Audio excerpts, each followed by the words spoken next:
Okay. Call this meeting to order. I second it. The Board of Commissioners. And you get the, this meeting of the RMLD Reading Municipal Light Department Board of Commissioners is being videotaped at the RMLD office at 230 Ash Street. This meeting is being videotaped for distribution to community television stations in North Reading, Wilmington, and Litchfield. Read our code of conduct. The RMLD Board of Commissioners recognizes the importance of hearing public comment at the discretion of the chair on items on the official agenda as well as on items not on the official agenda. We ask that all questions and comments from the public be directed to the chair, and that all parties, including members of the RMLD Board, act in a professional and courteous manner when addressing the board or responding to comments. Once recognized by the chair, all persons addressing the board shall state their name and address prior to speaking. It is the role of the chair to maintain order in all public comment or ensuing discussion. All right, very good. So, opening remarks. We got introductions. We have a visitor from the CAB. Okay, very good. All right, and then we'll go to public comment. Anything you want to add from the Citizen Advisory Board? No. No? Okay, very good. We've got nothing. Liaisons. Public comment. Anybody have anything for public comment? No, sure. No? If not, then we'll move on to the approval of the board minutes. Do I have a motion to approve? We have the May 10th, the May 11th, and the July of 2017. You want me to read the motion? Just, yeah, if you want to do them all at one time, Sure. make a motion to approve the minutes. Yeah. Approve, motion for the board to approve the meeting minutes from our May 10th, 11th, July 20th meetings. Is that seconded? Second. Moved and seconded, discussion? No. All those in favor? I guess we gotta take a roll call Yeah. vote. Yeah. Tom O'Rourke, aye. Yeah, Mr. Talbot, aye. Ms. Pacino, aye. Mr. Hennessy, aye. Mr. Hennessy. Mr. Stempeck? You there? John? John, you there? Mr. Stempeck, aye. Okay. Probably got the mute on. Sorry, I tend to mute it so there won't be any Yeah, which is noise fine, distracting which me. is fine, nothing wrong with Yep. that. I figured that's what he had on. Okay, next thing I got is support of the chair, the attendance, I attended the Citizen Advisory Board meeting. Couple things they did, and it's actually item 10 on the agenda. They actually approved that, they recommended that they approved it and recommended the board adopt it in terms of item 10 on that. The other thing they did is they appointed the two members to the Reading Town Payment Subcommittee, and that is Chair Hooper and also Member Cohen are the two members who will be that on that committee. And that we're hoping to meet, that committee is now scheduled to meet on September the 26th. I got that right, Tracy? Mm-hmm. September the 26th, 6 o'clock. So it'll be Mr. Stempeck and myself, Mr. Hooper and Mr. Cohen, and it's Mr. Enzinger from the Reading Board of Selectmen are the five people that are going to meet that night. Is that an open meeting or not? It's got to be posted, so it's all open meetings. Yep. That's, you know. What are we calling the meeting, just for? What do we call the committee, Tracy? I think subcommittee payments in the town of Reading. Okay. Okay. Right. What's the date of that meeting? I'm still September trying to the double check. 26th. It's the day after the strategic meeting, so it's the Wednesday. I think it's September the 26th. Yeah, the 27th. 27th? And the Yeah. strategic meeting is the 26th. Yep. Okay. Are we back from September 27th, no, we'll be at the conference. We'll have to check the. That's right. I won't be here. We're both at an off-site. 27th to the 29th, we're gone. Okay. Okay. All right. So that's kind of the CAB means, did I cover it all? Yes. Okay. All right, very good. The other thing is, we had the conference, the NEPA conference in Newport, Rhode Island, which I attended. I thought it was a good conference. I spent a lot of my time networking with different people. You know, I attended some of the sessions, not all the sessions. I understand, you know, people may have, I understand there was one on fiber, I believe, was that, did I get that right?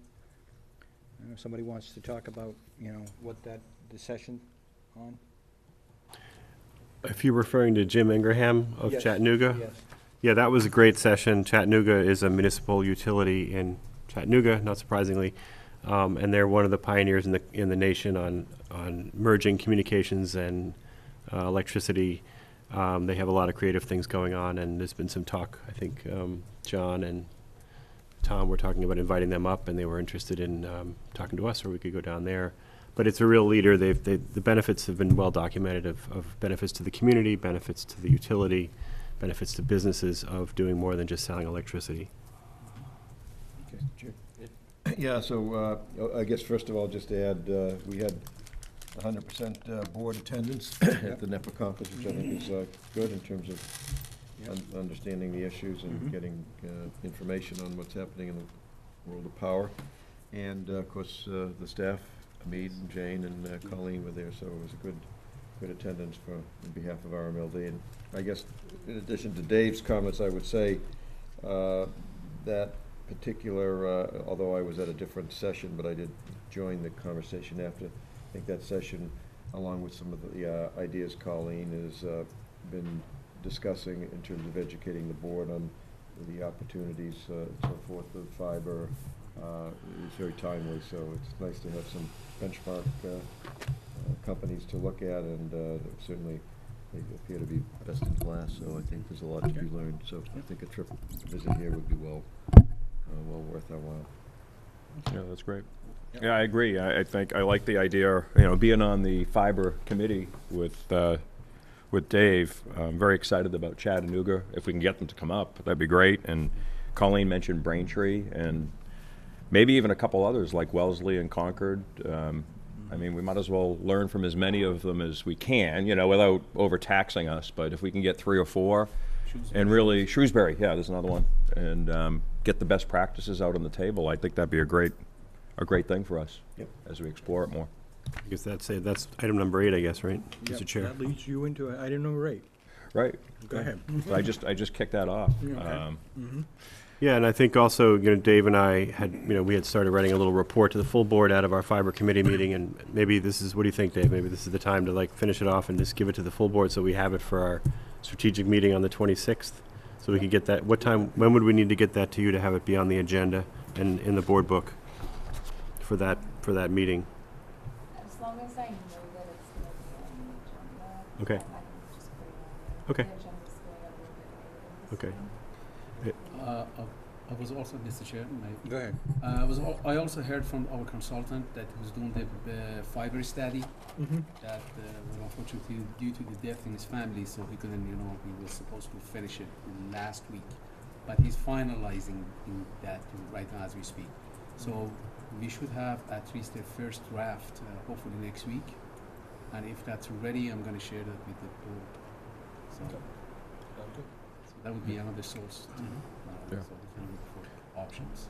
If everyone wants to email me by Tuesday, or do Okay. general email what they want on the agenda, that would be wonderful. That's for the 26th. And what time is that That's meeting? at 6 o'clock. Okay. Mr. Chair, do you have any, so who's the chair of the strategic, that's you too, right? I mean, that's the general board, that's not a committee. It's more just a general discussion. I mean, we really, more just facilitate discussion. I mean, I don't really consider it chairing that committee. Okay, but it's a proper board meeting with an agenda and a Right. public posting and items on the agenda and a board book and all that, right? Right. Okay. Right. Do you have any thoughts on who else, what other immunities you might want to invite in? To Dave's point, for example, Wellesley, which is similar to us in that they have a fiber loop. They're doing business now off their fiber loop, which is kind of where we would start if we did anything. Does that seem like something we, Yeah, definitely. would you want to hear from more unis? Okay, Yeah, exactly. So- Anybody. okay.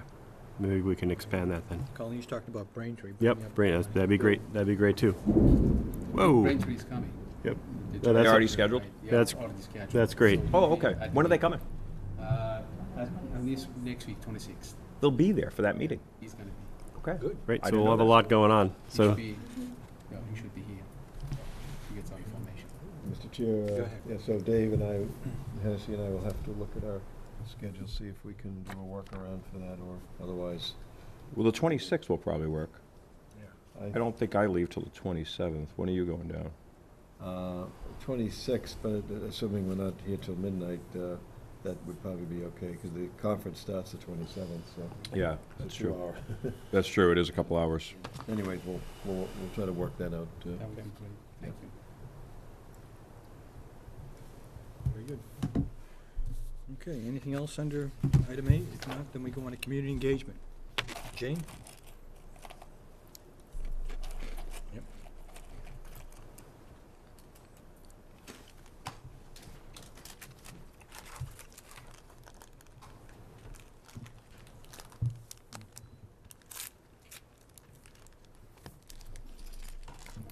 Thank you, Mr. Chairman. Just to update the board and the public on some of the community events that RMLD has participated in. This past Sunday, RMLD had a booth at the Reading Street Fair. There was a very good turnout, and we spoke to a lot of the customers of Reading about our Solar Choice Phase 2, and that was pretty well received. In August, the RMLD sponsored a high school summer art contest. 25 students had signed up for the contest. We had an educational session on August 1st, and 16 of those students came. As a result of that, on the 18th, 12 students submitted their artwork, and we held an award ceremony on August 24th. We awarded a first, second, third, and fourth place winners. They received gift certificates to Staples. The first place winner will be on the cover of the annual report, and the second place winner will be on the back of some of the Public Power open house T-shirts that we are providing for the employees. Public Power Week will occur on October 5th. It's a Thursday from 3 to 6 p.m. here at the RMLD. We encourage the public to attend, as well as we'll have some flyers, and if the commissioners are available, we'd love to see you there. On October 16th, we will be attending the Wilmington Welcome Reception at the Wilmington Library from 6 to 8 for new residents in the town of Wilmington. And then we're putting together the elementary student art contest information. That's being delivered to all the third and fourth graders in the 12 elementary schools in our service territory today and tomorrow. New addition to that, RMLD produced our own video on electrical safety and public power. So Joyce did a fantastic job with that, along with members of the department. So we're very excited about that. Yesterday, we held a National Drive Electric Week event at 200 Ballardville Street. We had 2 sessions, one for the employees of 200 Ballardville, which include Osram and Transamerica. We had, where's my stats here? We had over 130 participants in the event. It was open to the public from 3 o'clock till 6:30. It was showcased that we had a Chevy Bolt for test drive, along with showcasing other vehicles such as the Tesla Model S, the Smart Fortwo. We had a Zero motorcycle that completely ran on electricity. They had 2 of those there, as well as several Nissan Leafs to showcase. So that was a great event. In addition, we're starting to work on the annual report. The financials are being finalized right now. We're still waiting for some information from the town in terms of the calculation for the OPEB and the pension. And so once that gets complete, we'll be starting the annual report. So if any of the commissioners would like their photos retaken, to just let Tracy know, and Joyce will coordinate that if you want an up-to-date photo in the annual report. And that completes the community relation. You want to go right in the power supply report? Sure. Let's get back to page 1. Are you able to Photoshop the pictures, Jay? Pardon me? Joyce is pretty swift with things like that. She may be able to do that. I might want to look at that.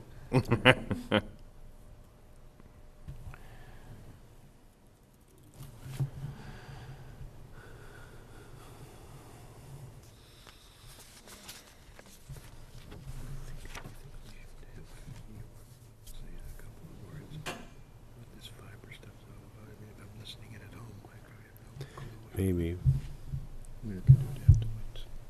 I'll bring it, do you mind seeing it? Maybe if you want to tee it off Yeah. again.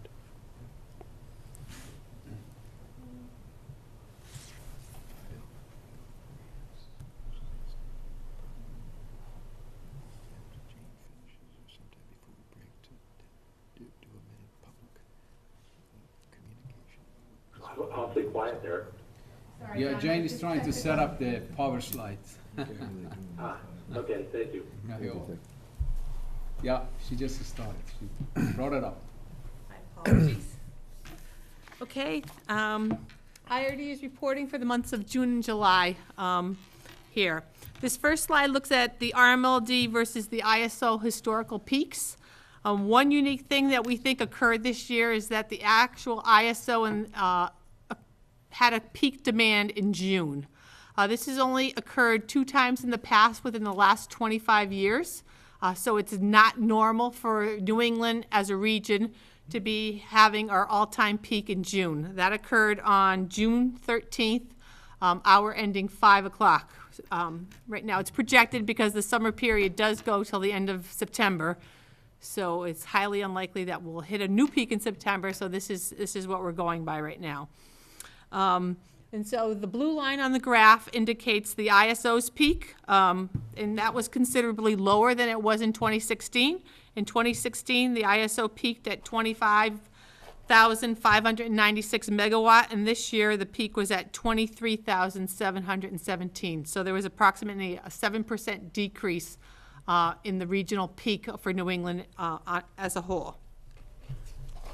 If we look at the next system, we looked at our system peaks versus cooling degree days. And cooling degree days is basically the difference between the temperature mean, which is the high and the low of the day, divided by 2, and they subtract that from 65. And that really dictates to you how much cooling is necessary, air conditioning load, et cetera.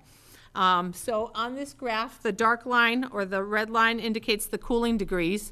And then if we look from 2016 to 2017, June had less cooling degrees this year than it did last year. And as far as the RMLD's peak in June, it was relatively flat. In 2016, it was 155.2, and in 2017, it was 155.746. And that compares to the August peak, which was last year, of approximately 163. So there's significant differences in what RMLD's peaking values are from year to year. This next graph looks at kilowatt hour sales, and it looks at cooling degree days. Again, that usually weather is very dependent on our sales.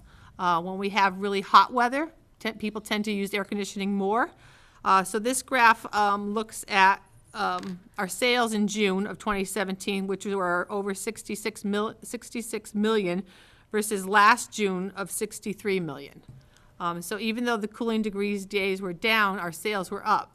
A little caveat with this is that our June billing represents some May usage. So our kilowatt hour sales, when we bill in June, that includes a customer usage.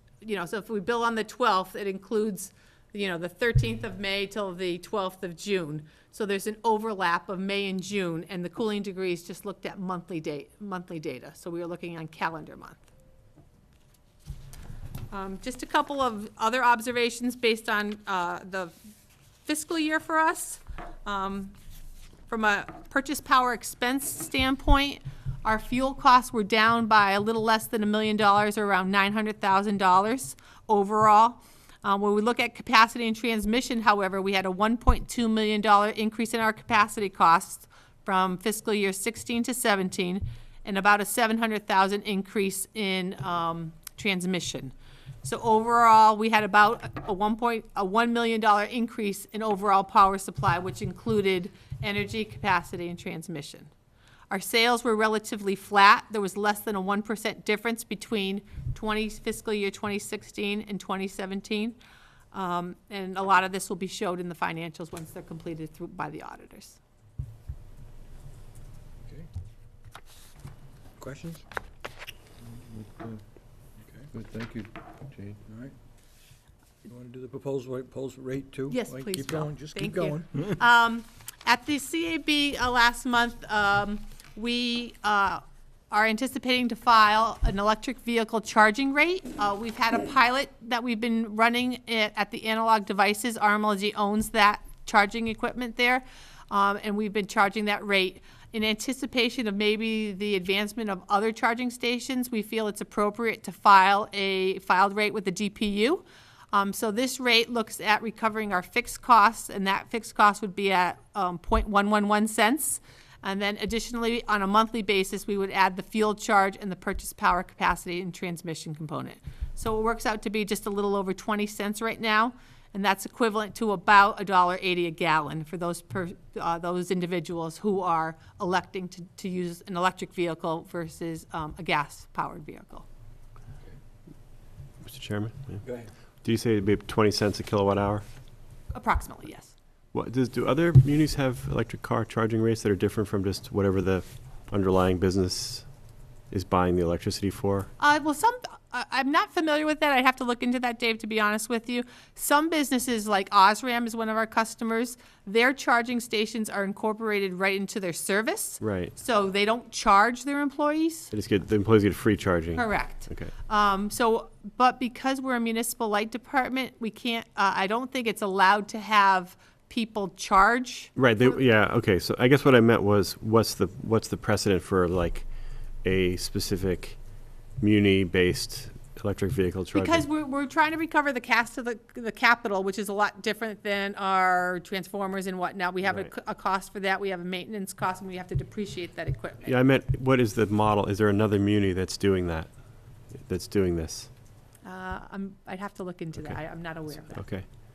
I'm wondering if, well, I guess I'm wondering, and maybe for another meeting, because I don't mean to just, Okay. Put you on the spot, but what the business model is around installing RMLD chargers and what our payback period would be on that versus encouraging or subsidizing businesses to put chargers in so their employees can use, like you said, including us. I mean, we could put in just outlets. We don't have to put in a Sure. $40,000 fancy charging station here for employees. We could just put outlets for them if they have electric cars. And it might cost RMLD $1 or $2, to charge their car for the 8 hours they're here. So I guess I'm just wondering what the idea is behind spending a lot of money to build a charger and thinking we're going to recover it for 20 cents a kilowatt hour, like what that whole plan looks like. Yeah, well, again, the calculation to recover that cost, we have to make some assumptions based on the utilization of the charging Right. station. The more you utilize it, the less Sure. the cost can be. So given some of the data that we've had, the actual cost would be considerably higher. But that wouldn't be cost effective because if you have, a charging station, you have to Meaning we're make it work. subsidizing it, in other words. Correct. So I guess I'm wondering why we're doing that. Why are we subsidizing charging by RMLD? It should be, businesses might want to subsidize for their employees. It's a little benefit for them.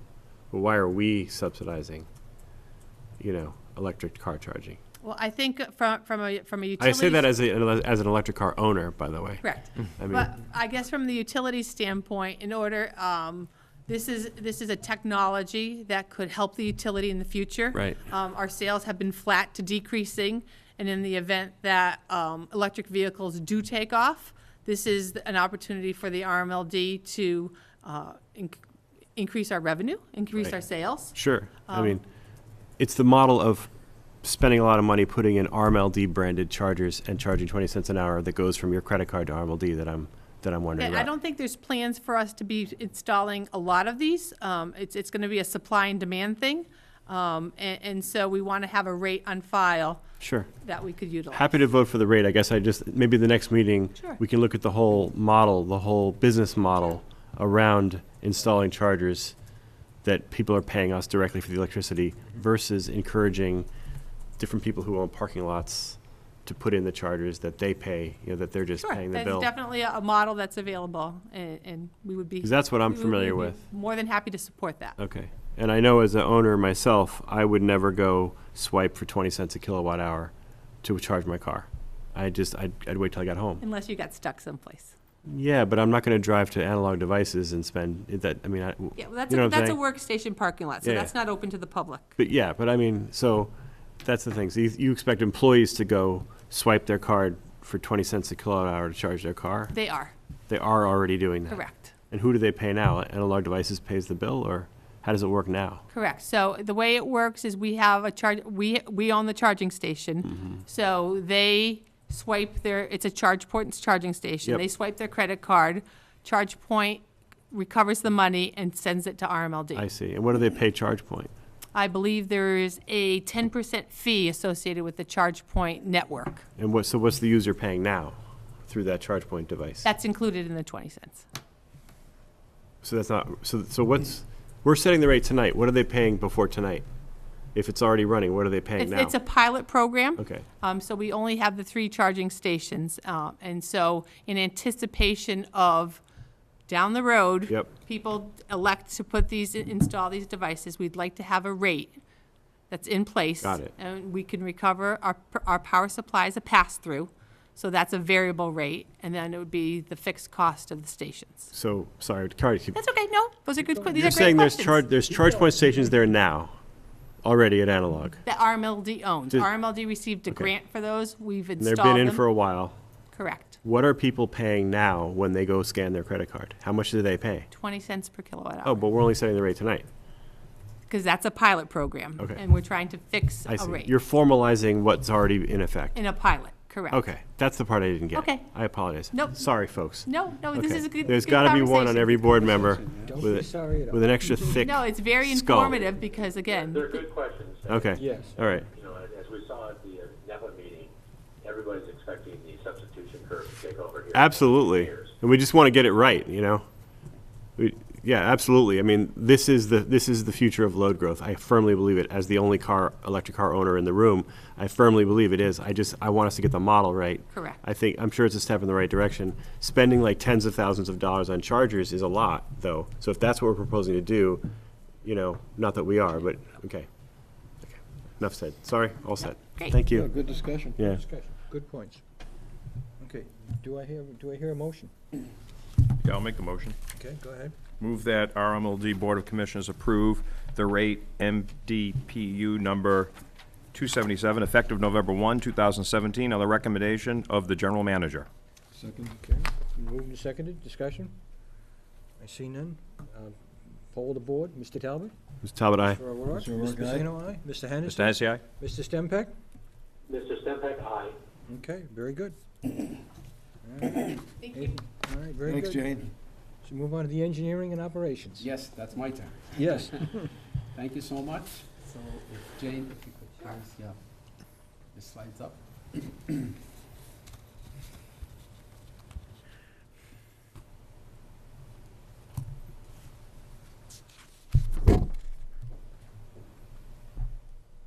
Okay, great. So, yeah, my report is a little bit different than, it's usually presented. I figured because that's ended the fiscal year 2017, I'm gonna give you the full report for the budget spending, and that's why you see that, you usually get more than what you normally get during these reports. Under the capital improvement projects, the capital expenditures, basically the 4 categories. One is construction, and the other one is station upgrades, routine construction, and purchases. So these are the 4 categories. You see the projects over here, the spending, the percent completion, which, by the way, about 90% of our projects were successfully completed. And Great.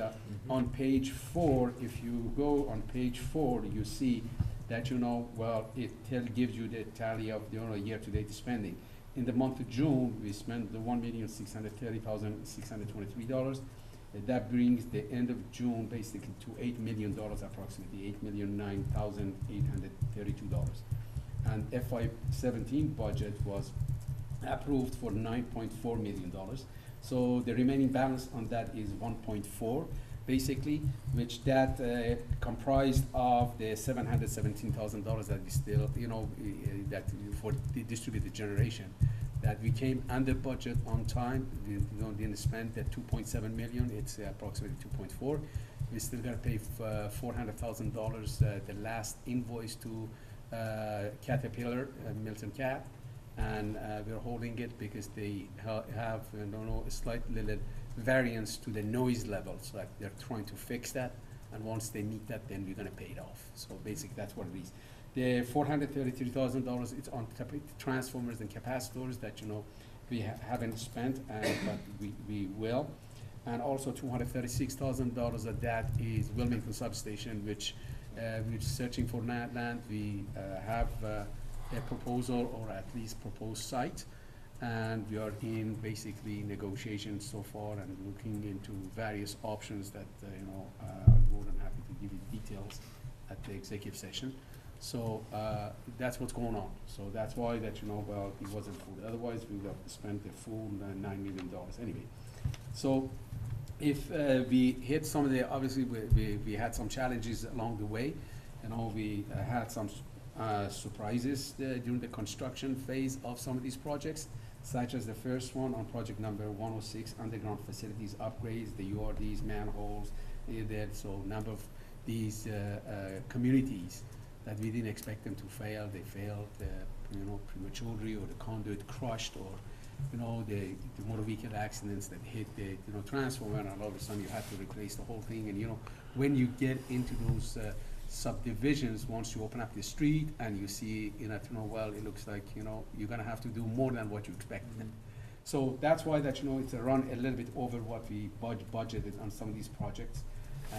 Other than that, everything looks good. We are moving along. Some of the projects are ongoing, like AMI mesh network expansion and transformer capacitors, meter purchases. GIS is 99% complete. We are just finalizing the last piece, which is really great. Next week, we're gonna have the training with the Millsoft. We're gonna have full engineering model based on the GIS, up-to-date GIS, which is great. And for engineering analysis, that's going to give us another tool to do more accurate estimation of the projects, jobs, and also to do the number of studies. The LED street light is going right on target. We should be finishing. This is the final phase, final year of completion. So far we've installed 650 out of the 2,450. So we installed 65 a week, and we should be done by June of 2018, which is the end of fiscal year.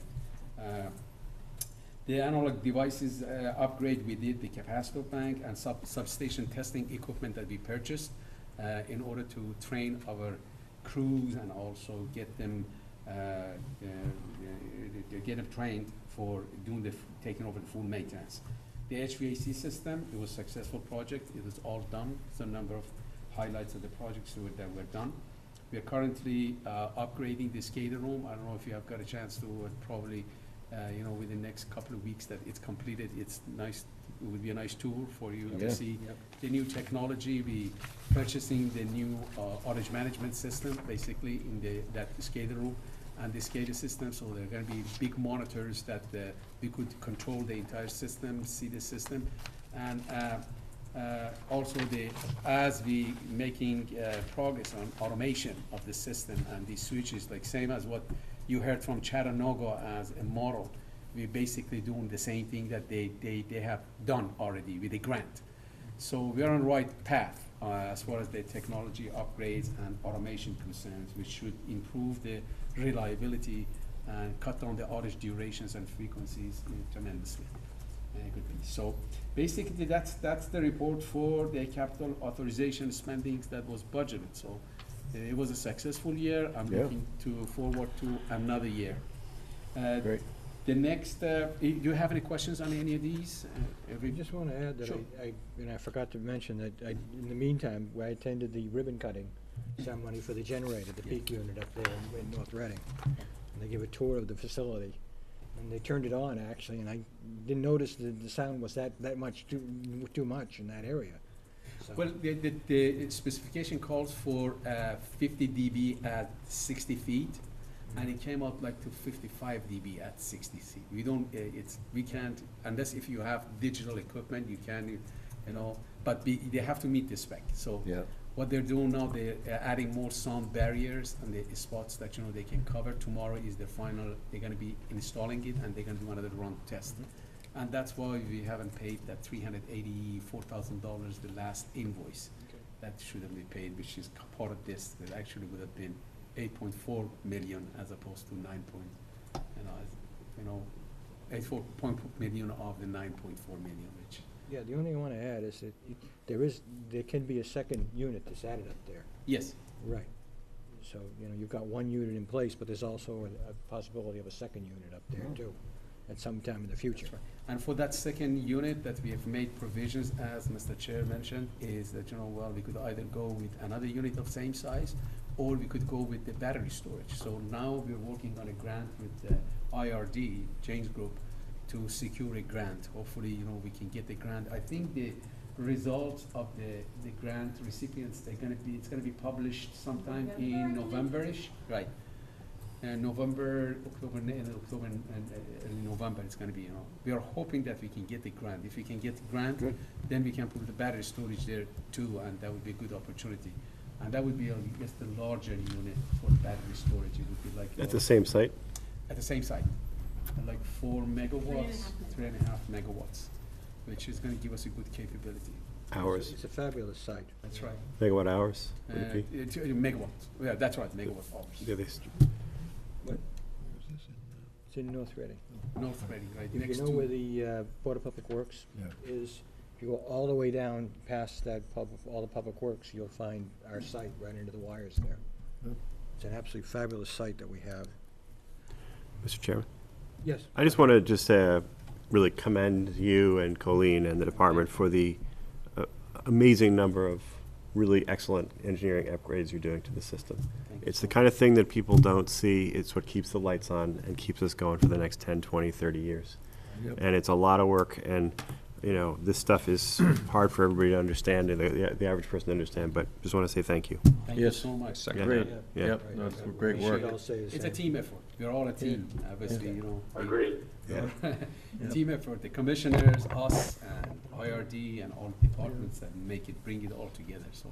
we get- But you do a nice job, tracking it and reporting on it. It takes a lot of organization and focus as well as implementation skills, so you've done it both and Thank come you. within budget, so it's great. I appreciate it, thank you so much. Okay. Well, the next slide shows you the routine maintenance. Basically, these are all number of maintenance programs that we've implemented, and we're making great progress on those, on the pole inspection, transformer replacement, manhole inspections, porcelain cutout replacements, tree trimming. Tree trimming, basically, the reason you don't see any activities in the month of June, because we ran out of money in May. And we had aggressive program, which was really great, and made some in progress, headway. And then we had to kind of stop it. We didn't completely stop it, but unless for emergencies here, there we still use them. But I didn't want to run out of the budget, so we were done by May. So this year, considering that we had a number of storms and the damages, extensive damages that they made, the pine trees to our lines, so we managed it, but it take a good chunk of our budget. The substation maintenance is really great, doing great. We should be done with the Station 3 next week. I'm glad to mention that, to report that, because Substation 3 had lots and lots of issues, design issues, that I'm glad to announce that, well, at least in the substation, everything is gonna be done and taken care of by next week. We're still gonna have to install the reactors outside on the 150 kV lines to drop the fault duty or the incident energy for safety of the workers when they do the switching, which is gonna happen in fall, in a couple of weeks, hopefully. If the contractors are back from hurricane outage restoration, that they're coming from Florida, because if this is something that contractor need to do. So we're waiting for them. As soon as they come in, we should be able to do that. So that basically is that section for the routine constructions. The double poles, this is the same slide that you've seen in the past, that we got the 16,000 approximately. The ownership is 50-50 with us and Verizon, and the custodial area for the Reading is split between Verizon and North Reading and RMLD. North Reading is RMLD, Linfield is Verizon, and Wilmington is also Verizon. The next slide, you see N. Johns. I'm glad to report that we've taken care of lots of those double poles. So far, for the past 2-3 months, we've taken almost 120 of those double poles in North Reading and Reading area, as well as the Linfield and Wilmington. So as you see in the Linfield area, we've only 3 transfers we got to do. In Reading, we got 59 poles that we gotta have to pull out of the ground. In North Reading, that number was, if you recall, the last time was over 100. So now we brought it down to 32, and this number has gone further down. This is, going up and down as we're making lots of construction improvements. So I do want to thank our community and the customers for being so patient with us. I know they're ugly, but we're making our best efforts trying to get rid of those double poles based on the priority and the safety priority. And so in Wilmington, we got about approximately 14 more poles. This number was up to, and we cut it down. So we're trying to keep up with them to the best we can, but some of those we have to wait for the transfers by others that, it looks like we've been getting better cooperation from Comcast and Verizon in order to do the transfer. So we're right on them. We're not just rest until, everything is taken care of.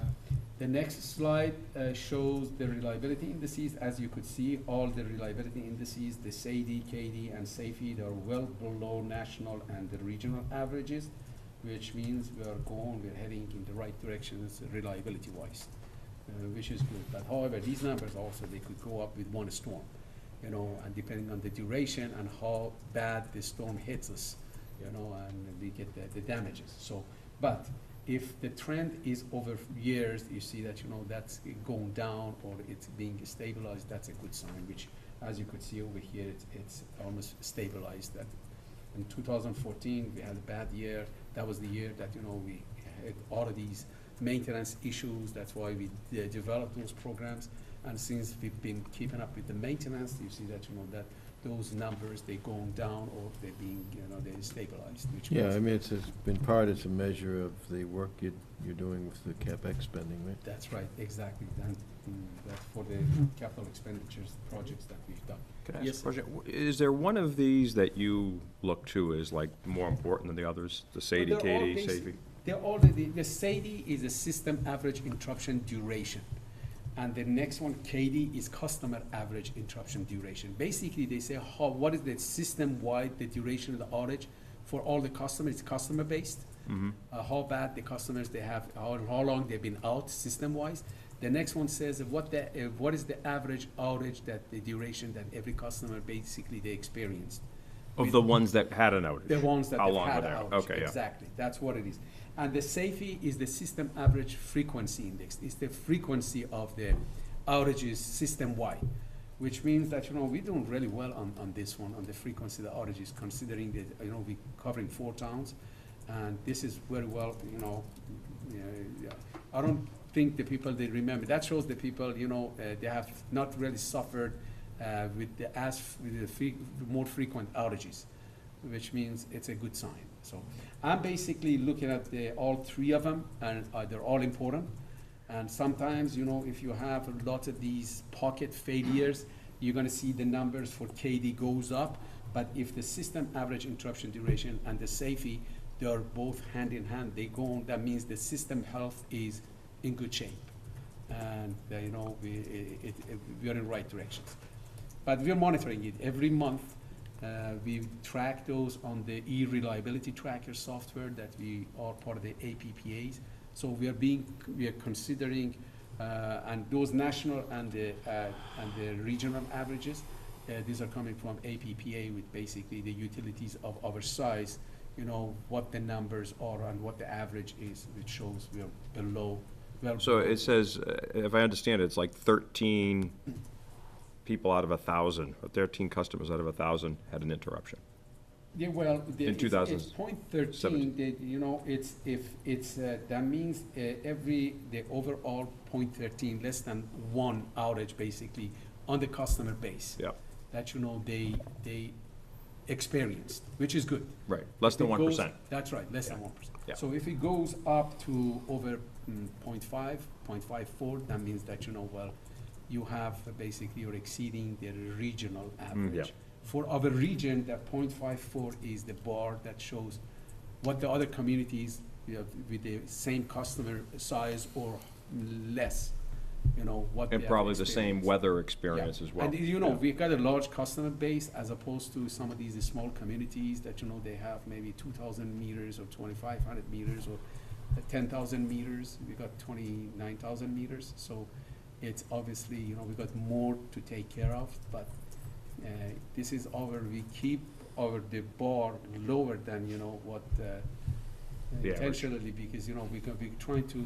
be ahead of the schedule with the reliability and, you know, reliability goals. Thanks. By meeting the reliability goals. Thank you. You're welcome. Any questions? Any? No, you said 20, would be more meters, wouldn't it? I mean, are you looking at all the served towns? Yeah, the meters that, the more meters of, I'm sorry, what was No, it? you said 29,000, is that 20 for all 4 communities? For all 4 communities, right. So what we're gonna do as part I of. thought it would be a bigger number, but It's 29,000 approximately. it is? Yeah. They go up and down as the people, they move out of the community and obviously, but we got 29,000 meters. We are next to Taunton, actually. Taunton is, they got less. Less meters. Less meters, but territory-wise, I think they're a little bit Correct. bigger. Yeah, but we got, Okay. you know, so, did I answer your question? Yes.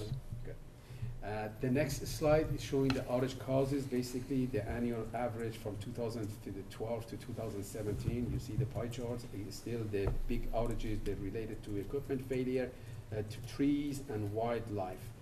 And as you could see on the next, the chart on the left for 2017, the month of June, see that, you know, well, the equipment is going down, the wildlife is gone down a bit.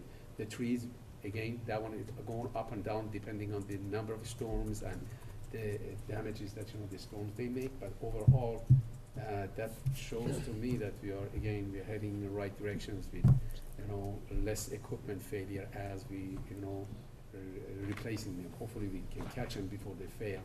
And we haven't had any, knock on wood, we haven't had any oil spills that, you know, large oil spills that, you know, would cost us huge money to, you know, to remedy and, you know, clean up, for the cleanup cost. So that basically concludes my report for the month of June and end of fiscal year 2017. If you have any questions. Are we playing any role in the hurricanes in Florida and Texas? Are we doing anything backup or anything like that? The backup for? Or assisting in any way, shape, Yeah, or form? well, we received the mutual aid calls, unfortunately, because the week before we had too many motor vehicle accidents. We had 5 of them. And we had situations that, you know, well, we couldn't really afford sending, and PBD did the same thing too, because they had a number of issues too. So with not having enough resources, we couldn't really send. One employee took vacations and left already, you know, because that's what he wanted to do, and we're getting close to the retirement. So other than that, no. But the next hurricane, that, you know, depending on if our system is in a good shape and we don't need to take care of those issues, we definitely would send. Right. I'm a big fan of mutual aid, and that's how they saved us in 2 years ago. If you Yeah. recall, for Yes. the big. So it's a very, very important program to attend. Oh, and, sure. to participate. Yes. Yes, Jose is still out there in the ocean. I know, that's what somewhere. I'm watching, and I know they're saying that, you know, some models, they show that it goes on coming to the this sea, and some models, they show it coming to us. And that's what, these things like that we need to determine whether we need to keep our crews or, you know, we can send them out. But definitely, my heart goes to those people who are out of power and, you know, they Absolutely. got extensive Absolutely. damage to, you know, to the assets, the homes, and, you know, the whole community. And, yeah, so. Caribbean islands, and Yeah. Key West. Keys, and, yeah, the keys got battered. Even Naples. Saying Naples may not be the same for 5 years from now, you know? Sure, yeah, it's a heavy, Because heavy. St. Martin lost almost 95% of the Yeah. whole. St. John's too, St. from what I John's, St. understand. Martin, Yeah, so it was very unfortunate. Yep. Yeah. Devastating. Okay. Now we're up to item 12, determination uniqueness of property. Yes, sir. As you know, we have we have a site finally for, as I've mentioned in the past, that, you know, we're considering, and Ballardville area, 326 Ballardville Street. This is the right location. It's located right next to 115 kV lines. That means we don't have to do lots of construction of 115 kV in order to bring the line, energized line, into the substation. So, we had a meeting with the town of Wilmington. We have a little bit of zoning issue, meaning the building to lot ratio is 36%, and the zoning called for 35%. So we are in negotiations with the owners, which they are very cooperative. You know, we have three options basically. One is to purchase, that would be preferred. The next one is lease with option to buy, that's the second option. And the third one is to go for the lease. So we are trying to do our best to see whatever we can do to purchase it, because, you know, if you pay, let's say, I'm just making up the numbers, you know, that's not what's going to replace. But if you pay like $5,000 a month rent for the substations, you know, for over a period of 100 years, you're going to be paying like about $6 million. If you purchase the property now, it's going to be like anywhere between $300,000 or probably to $400,000. So it would be advantageous to do that, and we are looking into lease with option to buy, because if we go for a lease, now we meet the zoning requirements. There is not we don't have to go and get a variance for that. Right. So because of the uniqueness of the project and because it's located where it is, we are asking to get the variance for actually from the going out with the RFP, because going out with the RFP, we're gonna get proposals from all over, which might not even help us with the substations. I need the substation where, you know, the 115 kV lines are, and there are not many properties that, you know, they're available on that site. So that's gonna save us about 2 months of, you know, so because we're getting close to, you know, negotiations with the owners, and that would save us 2 months. But still, it's gonna be going into the central register, so the whole public, they know about the advertisement and what the intent is. But we are asking for the variance on that. Okay. You should explain why the department is doing this, the fact that the Wilmington present substation has reached the end of its useful life. Exactly. The substation 5 that we have basically, Which is the Wildwood Station. The Wildwood Station, Wildwood Station in at Wilmington. Station 5, it has reached end of its useful life. So either we're gonna have to upgrade the transformers and also the switchgear. The switchgear we just rejuvenated as part of that, you know, which extended the life, you know, to 5, maybe to 10 years. We don't know, but the transformer is still old. These are the transformers that they supply the switchgear and they provide feed to the switchgear. So it's in a wrong location. It's right next to the wetland. So in order to upgrade that, you know, it's very difficult, and, you know, the construction is very difficult due to site restrictions. So, and it's also there is another problem with that. And it's being fed from 34.5 kV lines out of Station 4.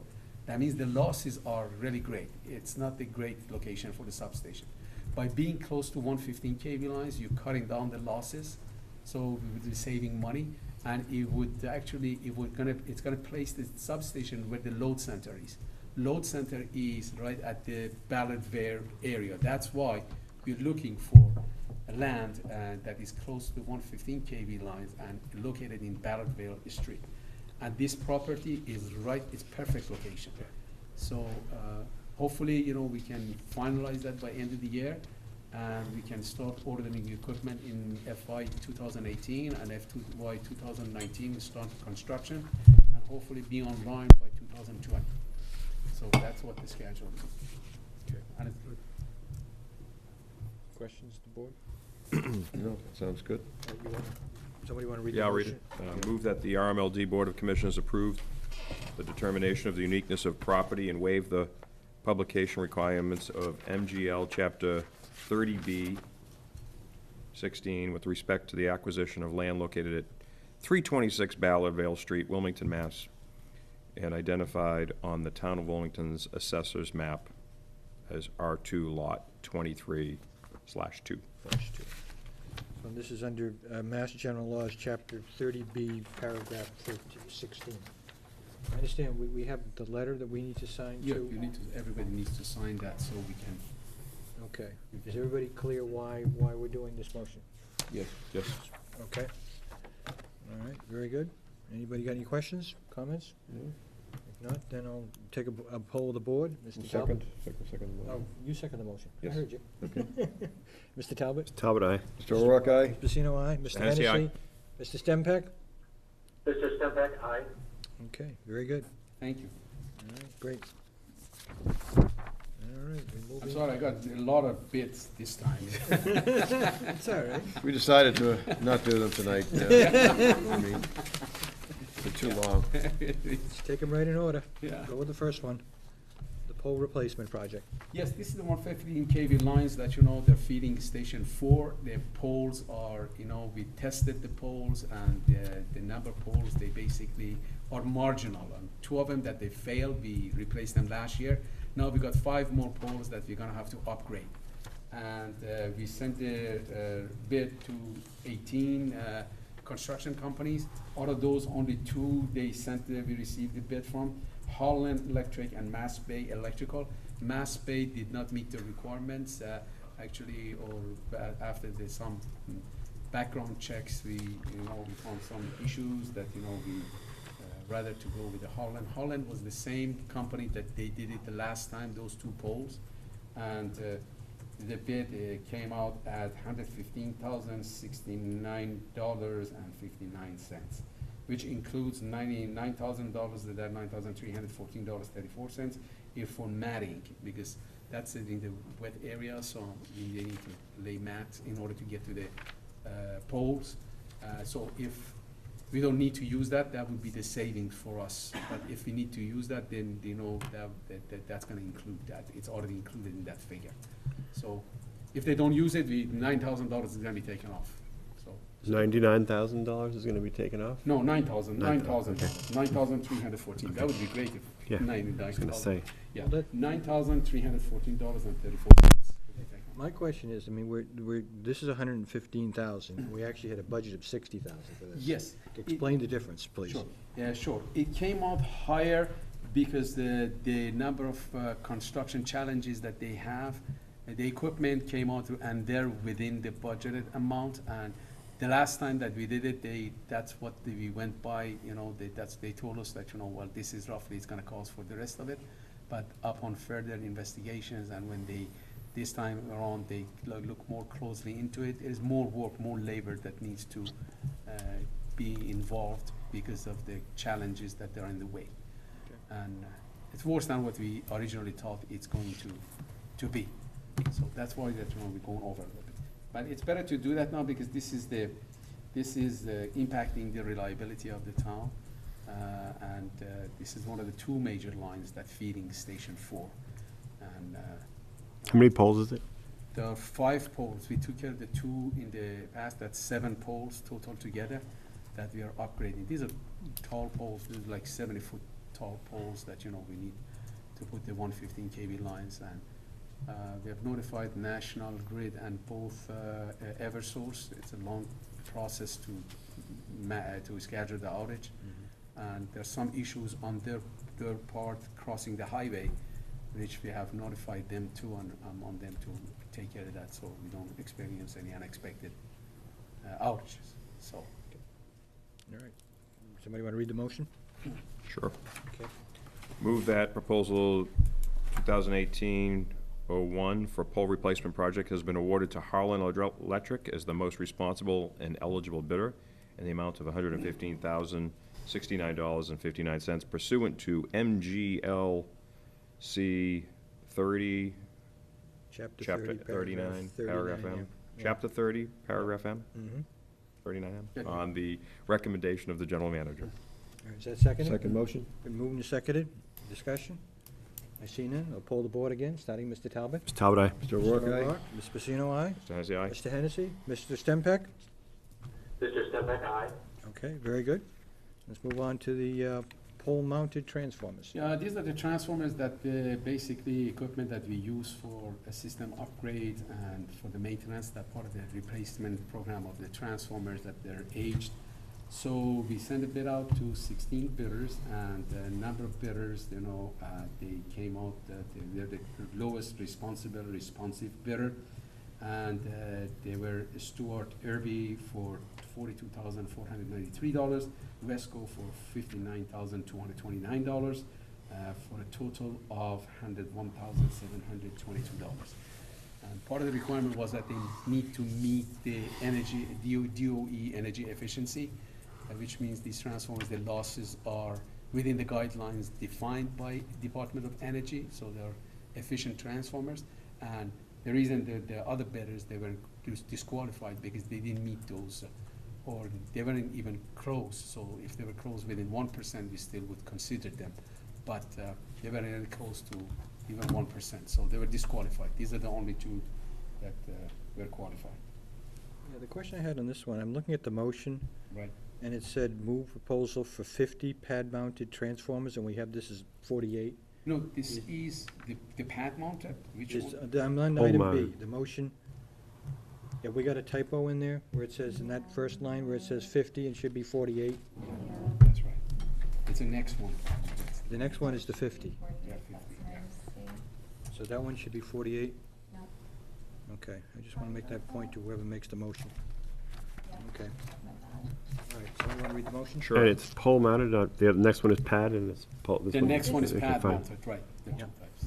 Okay, move that proposal 2018-03 for 48 pole-mounted transformers be awarded to Stewart C. Irby Company in the amount of $42,493, and Wesco for $59,229 for a total of $101,722 pursuant to Chapter 164, Paragraph 56D, on the recommendation of the General Manager. Seconded? Should that be Mass General Laws in there too before the word chapter? Yeah, that's an MGLC. We got Mass General Laws up above, and then down here we don't, so should it be Mass General Laws in all cases? I mean, Well, chapter 164, it's pretty clear what we're talking about. We're in the state of Massachusetts, so I don't think anybody thinks it's gonna be Connecticut law. I just want to be sure that, you know, that Yeah, from nobody, now nobody on, objects to Yeah, the bid. Right. you're right, you're absolutely right. Yeah. We're gonna correct it. We're gonna correct it.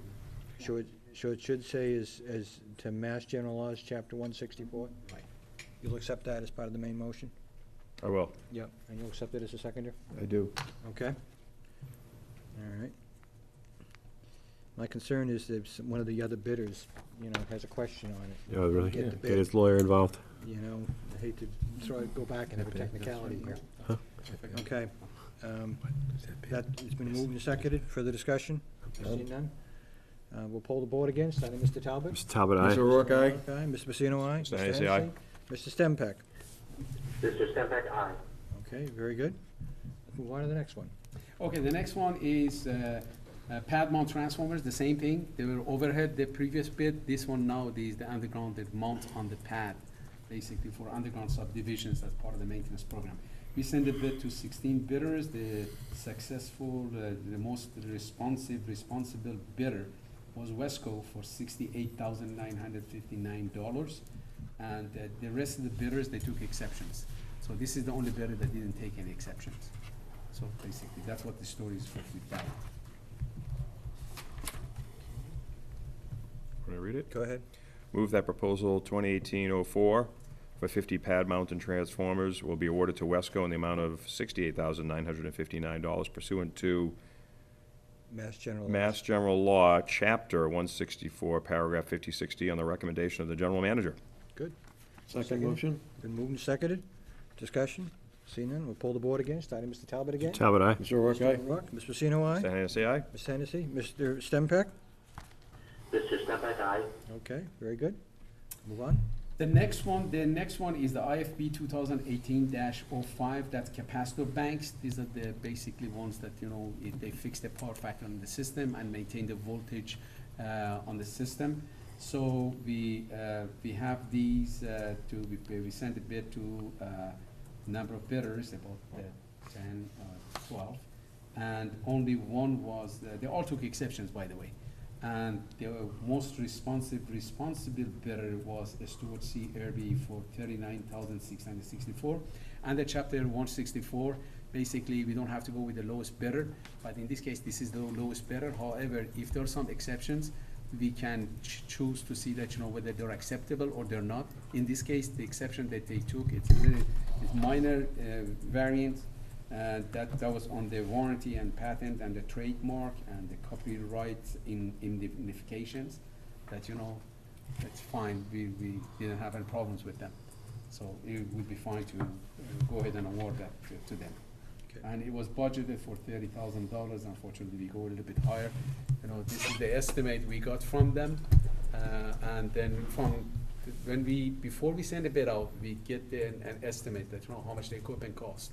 And they have to go by the general, but depending on the, the price of the metal and the time of the year, they could go up and down. This one went up a little bit, but we need to purchase these equipment. Move that proposal 2018-05 for capacitor banks be awarded to Stuart C. Irby in the amount of $39,664 pursuant to Mass General Law, Chapter 164, Paragraph 56D, on the recommendation of the General Manager. Okay, Seconded? been moved and seconded. For the discussion, I see none. We'll pull the board again. Mr. Talbot? Mr. Talbot, aye. Mr. O'Rourke? Mr. Pacino, aye? Say aye. Mr. Hennessy? Mr. Stempak? Mr. Stempak, aye. Okay. We're on a roll. Keep going. Thank you. The next bid is IFB 2018-6, that's pad mount switchgears. These are the switchgears that we use for major parks like River Park, Analog, and the others that they basically feed their big load, huge load of could be anywhere from 2,000 kVA to the 15 to 20,000 kVA. And they are the key part to the reliability. They play a very important role to the reliability of the underground system. So we have a program to purchase 4 to 5 of those every year until we replace them all, because they all have reached the end of their useful life in that category. So we got about 25 of them in the system over 5 years. We're going to replace them all. So this bid is calling for the switch gears to be awarded to Trayer Engineering. We didn't take any exceptions for the amount of $175,430. That's again, it went a little bit over than what the previous bid. Apparently, the price of the metal has gone up, and that's why they went a little bit higher. A little bit more than what we budgeted for, $135,000. Move that proposal 2018-06 for 15 kV pad-mounted switchgear with vacuum load interrupters and vacuum fault interrupters be awarded to Trayer Engineering Corporation in the amount of $175,431 pursuant to Mass General Law, Chapter 164, Paragraph 56D, on the recommendation of the General Manager. Seconded? Second? Been moved and seconded. Pull the board. Mr. Talbot? Mr. Talbot, aye. So Rourke, aye. O'Rourke? Mr. Pacino, aye? Mr. Hennessy? Mr. Hennessy, aye. Mr. Stempak? Mr. Stempak, aye. Okay. Thank you so much. Yep. The next bid is IFB 2018-7. These are the SCADA limit switches. These are the same technology that Chattanooga is using basically for distribution automation. That gentleman gave us a great presentation at the NEPA conference. So we are purchasing those. Again, this is 10 to 15 year program for replacing the major switches that are located throughout the feeders with these. So these switches are very smart. They can detect the fault and isolate and restore the rest of the system back to normal configuration within seconds. That means the system is going to be isolated only to the faulted section, and that's going to send a message to the SCADA. SCADA, the dispatchers, they're going to notify the crews, and they're going to go right to the location, right, and to save lots of truck rolls and the expenditure, operational expenses, in order to get to the location and fix the problem. And the outage is going to be contained only for the faulted section. So basically, that's we are in year 2 or 3. Year 1 was the pilot. So we are in year 2 of the implementation. This has got a way to go, but the bid is being awarded to Wesco for $134,084, and the capital budget amount for this was $140. So we are under a bit. Good question. Yeah. How many of these will there be ultimately? How many of these types of switches? These switches, we're gonna have about 99 to 100. Ultimately, and what is it that, how do you communicate with them? How do the signals Yes. from there come back here? That's a very good question. We are right now, wherever we are close to the fiber node, we just connect them directly to fiber node. Like in Wilmington, Ballotville area, we got fiber node right next to these switches, so we get directly connect them. The areas that we don't have fiber available, we're gonna have to use radios, and with the radio, we bring the message and the repeater to the location that a node is located, the fiber node is located. I know the backhaul is still fiber. Yep. But it's a matter of bringing the message I and the understand. data to one of the nodes, either to radio or, How much would it cost to run fiber to these locations that don't have fiber, like, just, well, some of them, depending on, it's just a matter of time. As we expanding the fiber mesh, our Yep. our fiber assets, I mean, eventually, it's all gonna be covered, but for the time being, we have to use the radios. And now, if you want to expand the network, and the splices, and here, it's gonna cost more than the radio. Because sure, some it'll of them cost might more, but be- it'll last through 30 years, well, Yeah. And then you have the fiber for other Right. uses too, as we've discussed. Yes, that is correct. However, right now, our deal with Light Tower, and, Yep. the people who come into, they're interested to use the fiber, dark fiber. Yep, They install it, well, they pay for the installation, they pay for the cost, and then they're gonna turn it over to us. sure. So if there is an area that we know that we can benefit from it, obviously, that would be the preferred choice. But if that's an area that they're gonna be expanding, and we know that's where they're targeting, we're waiting for them to expand it. And- So I know this is going slightly off topic, but Keep going. to go back to the fiber stuff we were talking about, I mean, to install great new equipment that controls the system, it's going to be worth it to put fiber in, because especially if it's in an area that has businesses and homes, over time, those strands will get used for something else as well, and build more fiber than you need, and you know this. But I'm just encouraging you to put the fiber in to support these 99 switches, and it doesn't cost that much when you're up there anyway. And then you have it, and then some people are gonna come around and lease it, then we have it there if we wanna figure out other ways to monetize it. All that stuff we talk about, it is an opportunity to do it. It would be great to, at the strategy meeting and in future meetings about fiber, to understand how we could strategically expand our network, so it's there for whatever may happen in the future. Right, sure. Yeah. That's in the consideration as well, yes. Yeah, so for $134,000, how many switches is that? These are 5 switches. 5, okay. My question is on Gray Bar. Right. They had an unauthorized signature. Can you explain what that is? Well, the unauthorized, they should be authorized. Sometimes they just designate, it's not, because they're the agent of they're the agent of Gray Bar, so I guess they have, they can sign that, submit that, and sometimes we get them late, but in this case, I'm sure if it was without their authorization, we couldn't award a bid to them, and they're not gonna get it. But, so they must have been follow up on it. I can look into that more and get you exact. Probably they're supposed to have a designated purchasing Right. agent who's able to make bids on the company's behalf. Mm-hmm. So what I'm assuming happened is someone else signed Yeah. it, not realizing that it had to be the authorized person. Hope that man still has a job. Yeah. Mr. Chair?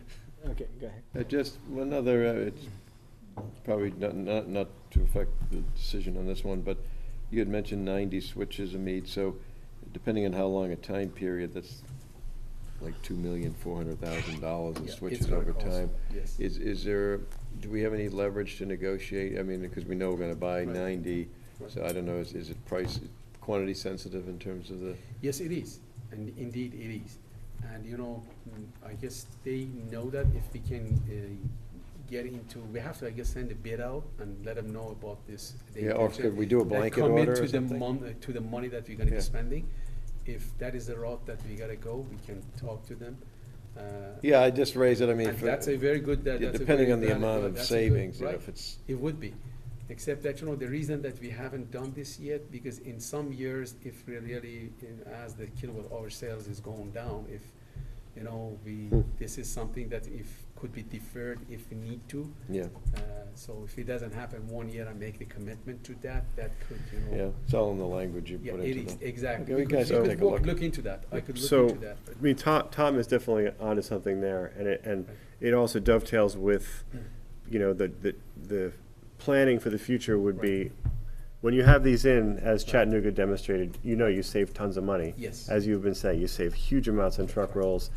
It's better for the community. You save and save and save. And Yeah. I think the paybacks are very clear, are they not? Yes, I it mean, is, they're like, definitely. so that even if you spent an obscene amount of money up front, you would get that money back if you did it all at once. Yeah, it's I gonna mean, cost, the money, we have to allocate the money, $2 million to spend, considering the fact that we're gonna have to build a new substation, which is gonna cost us $5 million. Right. Unless if you go out for a bond and, you know, things like that, you know, that's the only way we could have it. That's why we Yeah. broke it down over the. Yeah, that's why I said maybe a blanket order, that, We can look then into you're that, committing sure. to the Sure, we can look envelope, into but that. not necessarily. And then That's a with, regulator. so that I think I would encourage you, and I don't, it sounds like Tom was too, to wrap it all up into one big thing and include, we want fiber connectivity to these. And let's do it once and do it right, get the economies of scale, start getting these benefits in. So does that change your thinking about whether to do this one tonight and maybe think about it in another meeting? Yeah, we could do that. I could look into that. I could talk to the manufacturer and tell them that, you know, this is, we're buying, we already purchased 12. So we're gonna go for another 80-something, 88. And that, you know, So- and we want fiber with that and We just want- get the sure. numbers and wait 1 month? Would that hold you up? And then, as I know, this is gonna hold us up, because, but it takes like 16, how many weeks they said that it's gonna take? It's gonna take approximately. Yeah, so maybe we let this run through, but I think the Okay. spirit of the For the next one, discussion I is, could do yeah, that, definitely. yeah, look for, But for this, they take anywhere between 16 to 22 weeks to get these switches. That means by the time we get it, you know, if we postpone that, then it's gonna be done. My plan is that these gotta be done by the spring of And 2018. these particular ones are very sensitive where they're going? They Is are that- going in, we have a schedule. What we did, we basically, every switch location that they're in key locations for the reliability, we've identified those. Mhm. And we go based on plan, so, and we go with those key locations first, and then we get to the rest of the system. Eventually, this is the way to go, because these switches, I don't know if you got a chance to take a look at those, or if you're familiar, but these are encapsulated, they got all the parts, everything is covered. Jason knows what I'm talking about, that they're minimizing the animal contact, and you know, they're very, very reliable switches. They're a little bit more expensive than ordinary switches, that all the parts are exposed, but I think it's the money well, you know, worth spending. And that's one of the reasons that, Chattanooga is very successful, and you know, they're basically the leader in this. I guess there is another utility in Texas that they have, you know, like 2,500 of these. Yeah, I think Chattanooga said they had one bad storm. Yeah. Granted, it's a city, it's probably 10x our size. Right, But they saved like 2 or 3 million yes. in one storm Right. from having these things, in terms of the manpower savings and other efficiencies. Right. So, you know, it's kind of a no-brainer. It's great that we're doing it. Yeah. I guess we're just saying, go for it, you know, go Well, for it and do the thank you fiber for your too. support, you sure. know. yeah, and we can, you can share, since she's not here tonight, with Colleen, and we can cover it in our strategy meeting as Yep. well. That would be great, Okay. sure. So we're not gonna, we're gonna do it? Yeah, do the motion, Okay, all right, please. sure. Move that proposal 2018-07 for SCADA mate CX switches be awarded to Wesco in the amount of $134,000 pursuant to Mass General Law. Am I reading the right one? Yes. No, you read- Okay. You read 134, you forgot the $84. And $84 pursuant Okay. to Mass General Law, Chapter 164, Paragraph 56D, on the recommendation of the General Manager. Is that Second the motion? Been moved and seconded. Discussion? I don't see any. We We'll had it. poll the board again. Mr. Talbot, aye. Mr. Rourke, aye? Mr. Rock, Ms. Pacino, aye. Mr. Hennessy, aye. Hennessy. Mr. Stempak? Mr. Stempak, aye. Okay, very good. We're on to the truck. Thank you so much. Yep. The last Aye. bid for tonight is the IFP 2018-10. That's a travel truck that, you know, we trade in. We're trading on the old one. And that's It's again- not a troubles truck. It's a That's truck a to truck. take. Trouble truck. That's a truck that is gonna save us when we are in trouble. Oh, okay. Trouble truck. Trouble truck. That's true. We sent a bid to a number of bidders, and we got the responses, we got proposals from Alltech and Boston Freightliners and also the Kylie and Taylor and Lloyd. And we got the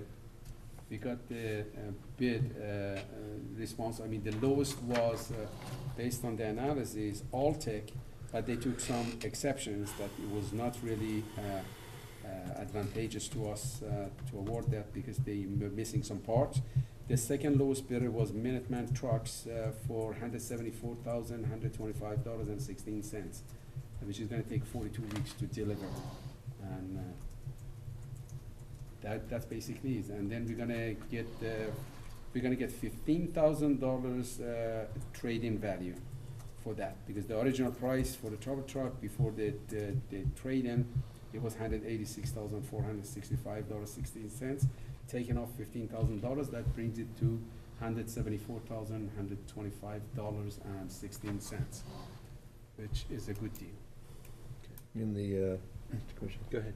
I assume the trade-in gets handled according to our new revised procurement. Yes, it Policy, is. yeah. Yeah, that is correct. 100% in line with.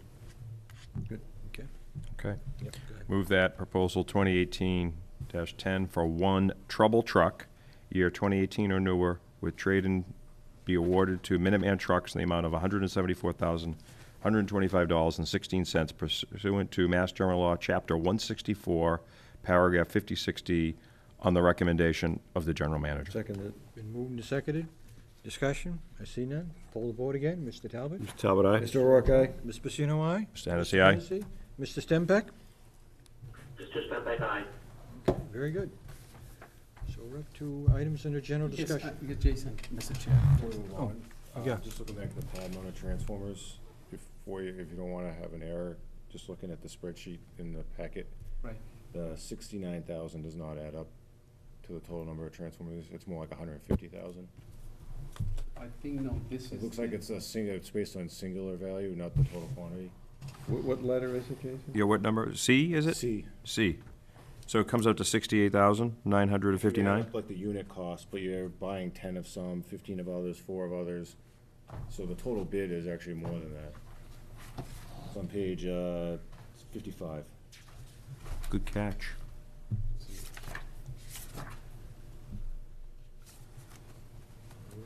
And I think it carries through to all the bidders, so I don't think it affects like who you're awarding to. I think it's just the amount of the bid. Yeah, that impacts 68,000. I just don't want that to come back. What is it you're saying, you know, that I've got the The page? total cost of the bid is actually more, I mean, I'm just doing the rounded math in my head, but it's more like 150,000, not 69,000. Let's see. Pad mount. It looks like more like a total unit cost, not a total quantity. How many are there?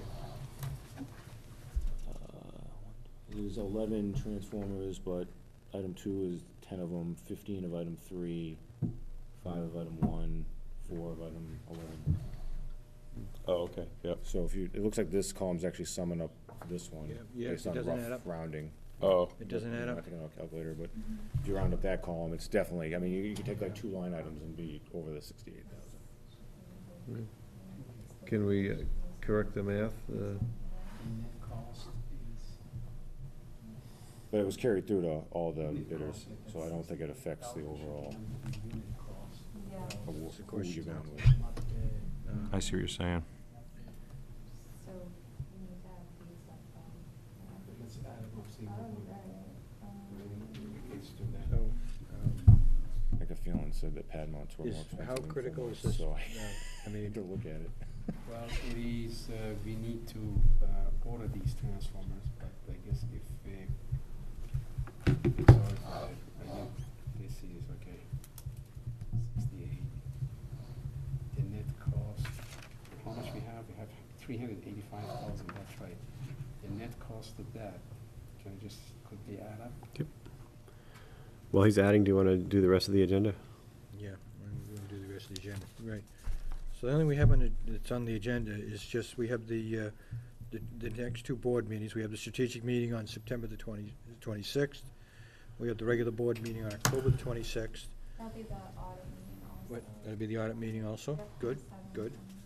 So will you schedule the audit committee before Yeah. that meeting? Yeah. The audit committee, and you'll let the town know on that too, because that's the town Mhm. side too. And then we have the payment to the town of Reading, that's on the September the 27th, 6 o'clock. And we have the CAB meeting on September the 20th. That's been canceled.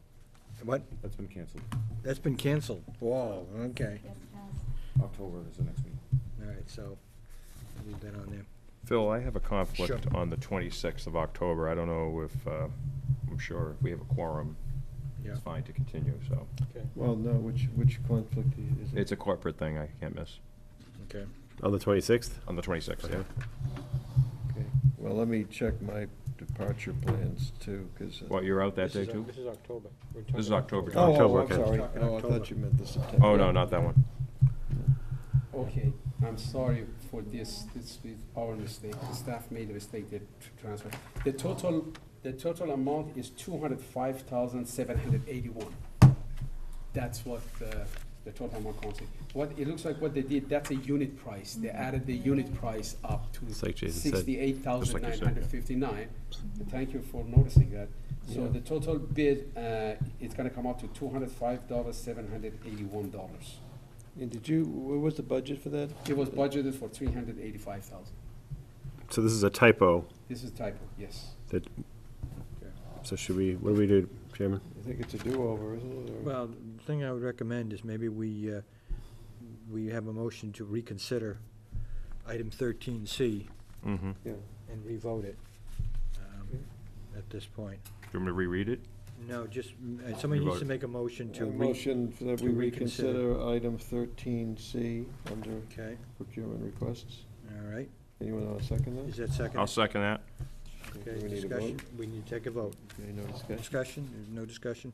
We need to poll the board again. Mr. Talbot? Mr. Talbot, aye. Mr. Rourke, Mr. aye? Rock, aye. Mr. Pacino, aye. Mr. Hennessy? Stand there. Mr. Stempak? Mr. Stempak, aye. Okay, now read the motion with the correct number again. Okay, move that the proposal 2018-04 for 50 pad-mounted transformers be awarded to Wesco in the amount of $205,981. Is that correct? That's right, that's correct. Pursuant to Mass General Law, Chapter 164, Paragraph 56D, on the recommendation of the General Manager. Seconded the motion? Moved and second, discussion? And poll the board again. Mr. Talbot? Mr. Talbot, aye. Mr. Rourke, aye? Mr. Pacino, aye. Mr. Hennessy, aye. And Mr. Stempak. Mr. Stempak, aye. Okay. Thank you, sorry for the, Thanks, Jason. Thanks for the catch, Jason. Yeah. good. Okay. catch. You will run this by the purchasing people and legal counsel to make sure we're okay with this. Yes, I will, And if it needs to be redone, we'll have to redo it. sure. Okay. I'll run it over with them. Right. Okay, And it- Looks like oh, it's carried. all right. Are we allowed to do any Any other general discussion? Go ahead. So, we've talked a few meetings about the deadlines for people to do solar, and that in March, and Jane, correct me if I'm wrong, I believe in March, if solar is not up on roofs or installed by March, the very valuable subsidies go away. And currently going, maybe it'll be replaced by something, but from all discussion, it looks like it's not gonna be, it will not become what it was. And so my thought is that we've talked many times about municipals doing this. I plan on just making sure that the town leadership knows about this deadline and maybe send a letter. I would say the board would do it, but we can't really do that because it's not really, we haven't talked about it or we don't have something to vote on. But it could just, I just want to let you know that I plan on at least letting people know in a letter or something. Unless anybody has an objection to my doing so.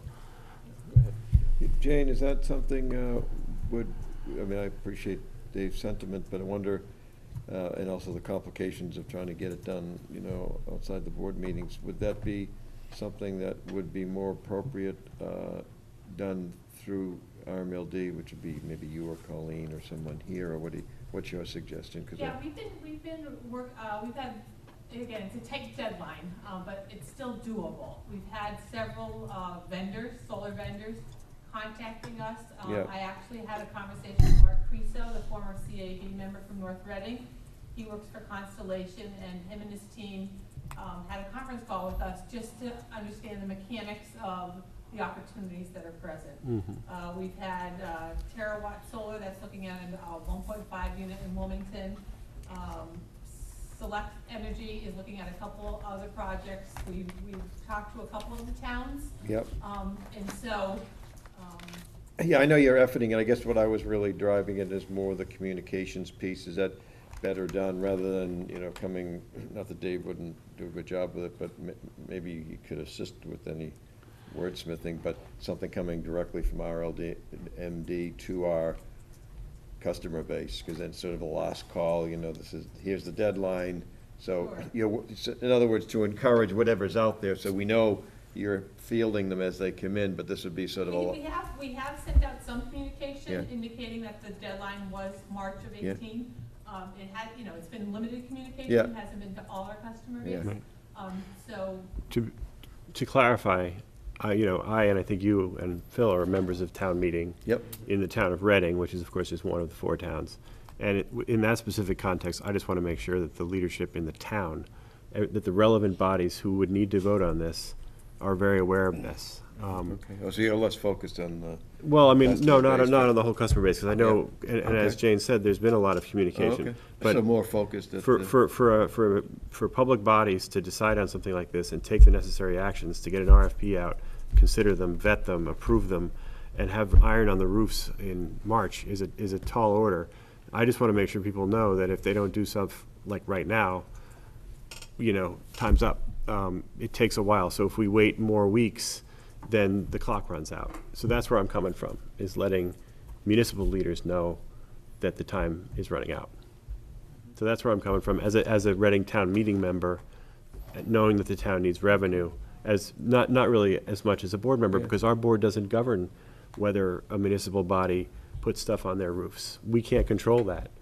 It's just more of as a town meeting member, letting people know.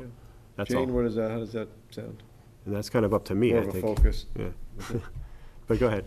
I think that's Dave's prerogative. I mean, I have comments on that. Yeah. I mean, it really is more as a member of town Okay. meeting than anything else. I mean,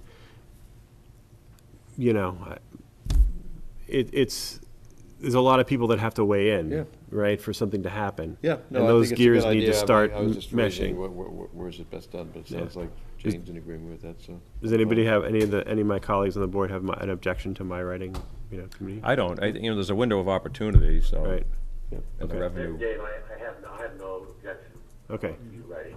okay, I think it's a good general information note anyway. Yep. So okay, I don't see anything wrong with it. You could even say the board really supports you writing. okay. As part of your writing. I don't Okay, see that there was a sense of the board at tonight's meeting, Yeah, just sense because, of the board. we were asked at town meeting to do more for the town by way of revenue, and you've led the way. We're having this meeting on the 27th.